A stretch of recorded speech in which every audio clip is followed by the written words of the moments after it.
Okay, let's go back into our scoring. So remember how I said to you guys, we can go into our commentators, we can select it in writing order and reverse order of merit, however you guys want to do it. You can do that, and there it all is. You can export it to Excel, and it opens it for you. So there's your, it's really helpful for the commentators. So like normally cross country is on the Sunday. I print this for the commentator. They can see what class they're in. They can see their total penalties. They can see where they're lying. It's quite a nice thing to have. Right, so now let's go back to our home page. So we've done dressage, we've done show jumping. Now we're going to go onto the cross country. Now, really important is that the cross country time scoring has to actually go in before the cross country jump scoring. Now, sometimes that's not always possible. So in KZN, I've got a timekeeper that's putting times in, and I'm sitting and I am doing jump scoring as the horses are going around. So I'm literally sitting here, I go into this person and I'm putting their scores in as they're going. And I've got a timekeeper that is doing the timing at the start. So they would then do the times.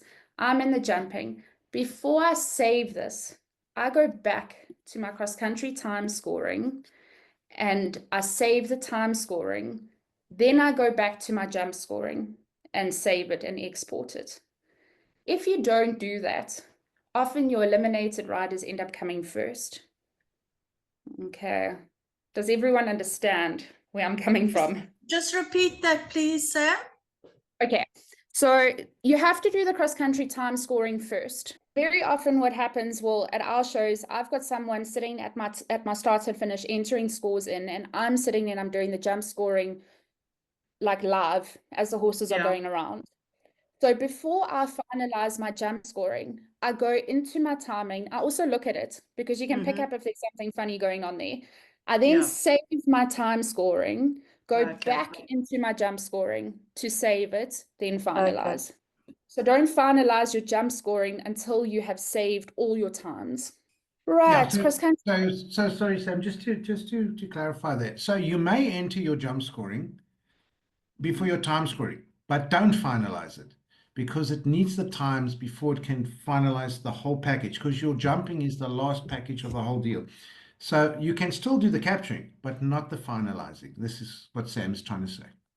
All right, distance, I don't know, 1870. Time, what do they run at? 550.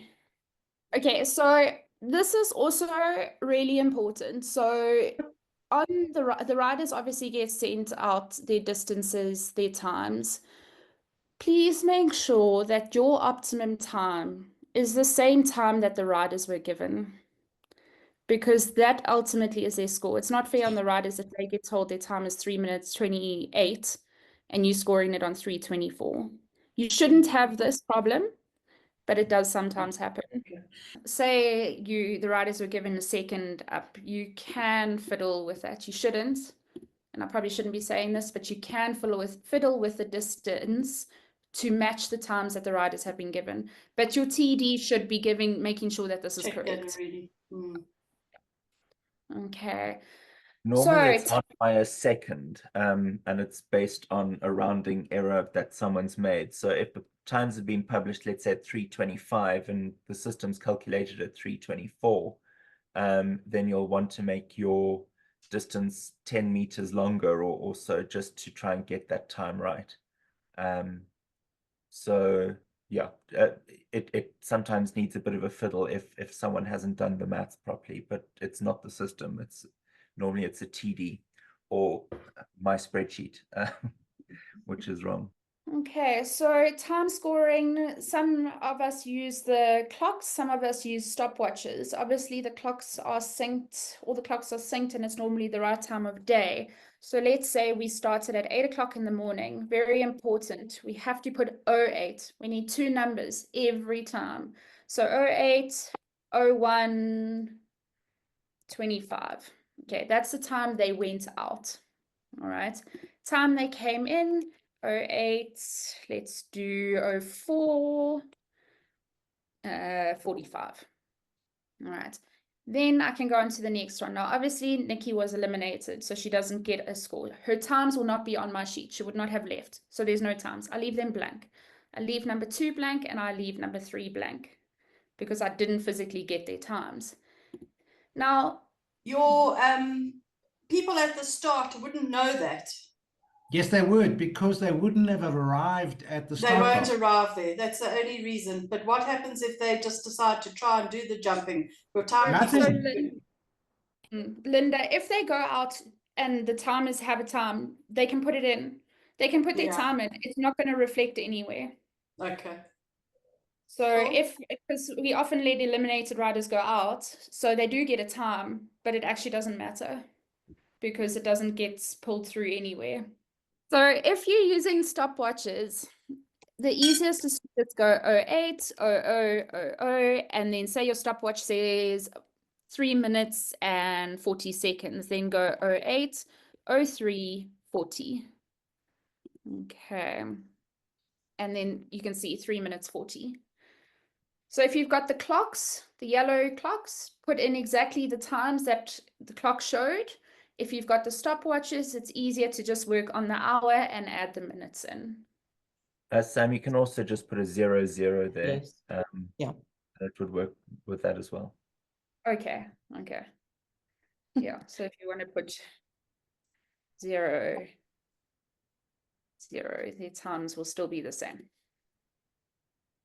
Very important, click save. All right, save. I do it like 3 times and then I go yes. You will see, cross-country timekeeping, there's a 0. It means you completed it. If you go to jump scoring, you will see there's 2. There's 4 in that's entered the event, but there's only 2 that need scoring. So the system already tells you you only need to score 2 people. So you can always see through each phase how many still need to be scored. Thank you, Sam. Right, so we go into our jump scoring, number of jumps. All right, again, code descriptions. All right, you've got frangible pins, you've got missed flags. Again, print this. If you're not sure of this, the descriptions, print it.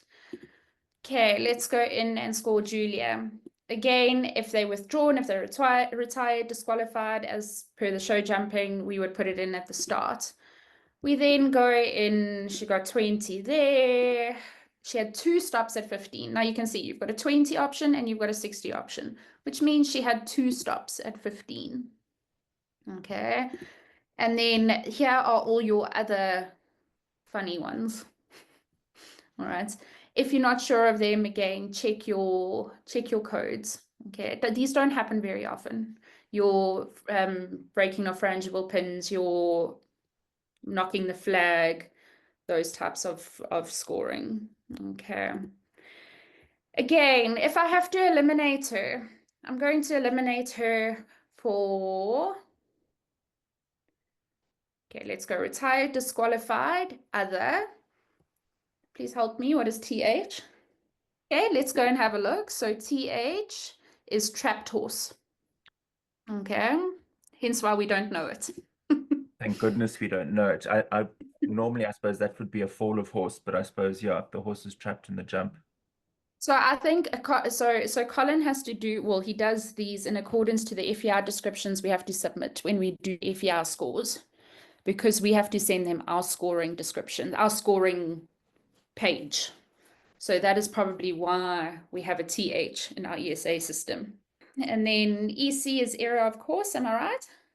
Yes. Yep, that's Ground jury, refusal, fall of rider.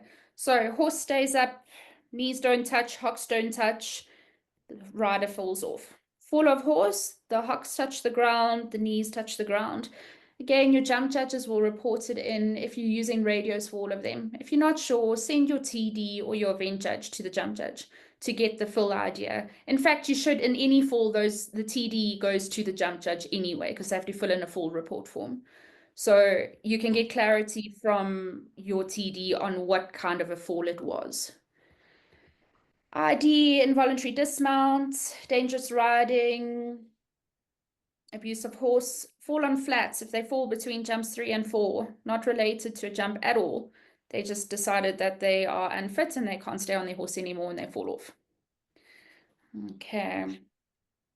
The fall on flat does not incur a reverse qualifier. That's the difference between a fall of rider, a fall of horse, or a fall on flat. I think it's something that we just need to make our event judges aware of. The fall on flat, you know, some people say, well, it didn't involve the jump because the horse was after it or whatever. If the jump hadn't been there, the question that we have to ask is, would the rider have fallen off at that point? So things like a stirrup breaking as they go around a corner or down a hill and they fall off because of that, for example, that is a fall on flat, even though they might be going down a hill, because there's no obstacle involved. But if they fall on landing, if they the horse stumbles and, you know, 3 strides afterwards, the rider still hasn't managed to get back in their saddle, in my mind, that is jump related, because if the jump hadn't been there, they wouldn't be stuck halfway up the horse's neck.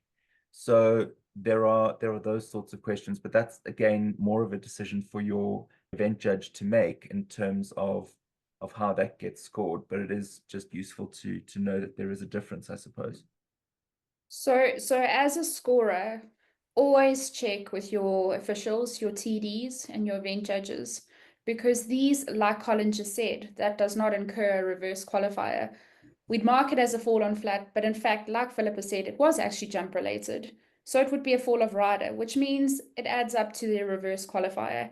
The same, it happens very, very often. Riders have 3 stops at a jump. Your jump judges are not 100% sure of the rules. They put their hand up as if they've retired. Your jump judge says that they've retired, but you can see that they've had 2 stops. I always double check. Did they go for the 3rd time? And then the jump judge says yes to me. So then it's actually an eliminated refusal. Again, it counts for reverse qualifiers. So as a scorer, just double check yourself. Ask. If you're not sure, ask. Because at the end of the day, you are the one that's putting their scores in that could affect them upgrading in the class. Right, let's put, so what I'm going to do here, let's go here and let's do EC. Okay, she got her course wrong. She missed jump 19. So I'll make a note of why was she eliminated here? Or wrong jump. I mean, wrong jump is also elimination. So wrong jump, it would be, I'm presuming also error of course, because she jumped the wrong jump. And if it was wrong jump, I would write wrong jump 19.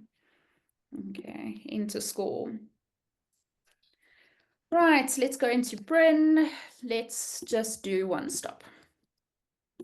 Right, so we put it in, our time scorings here. We can then finalize. Again, I finalize, export, unfinalized until my TD and event judge are back in from the classes that they were doing to sign off the sheets. I then only select my finalize. Okay, so there's my final score sheet. I finalized it at 8:10. Okay, that's just, obviously if you unfinalize again, it doesn't really have an effect, but if you are finalizing it and leaving it as finalized, that time is quite important for your 30 minutes of objection. And then they sign it off, and then once they've signed it off, I go back into my event and I finalize. So I'm now signed off, everyone's happy, finalize event. I then go back there, score event. Okay, if I'm happy, the show is done, everyone has signed off, results are done, prize giving's done, finalize event scoring. Now, so often we forget to do that. Don't stress, it automatically finalizes your event the minute it hits midnight. So tomorrow we cannot go back in and edit a score. Say we've done a code wrong, we can't go in tomorrow and fix that code. We've lost any editing privileges to the show the minute the show is over. Sam and Colin, thank you very much for walking us through the system this evening. I really appreciate both of your time. And Thank you. yeah, I hope it has been helpful. I know that a lot of people will have seen some of this before and will have used a lot of this before, but it's always helpful just to, especially Sam, with your wealth of knowledge in terms of how it all fits together, to get your perspective on it is great. So yeah, thank you very much.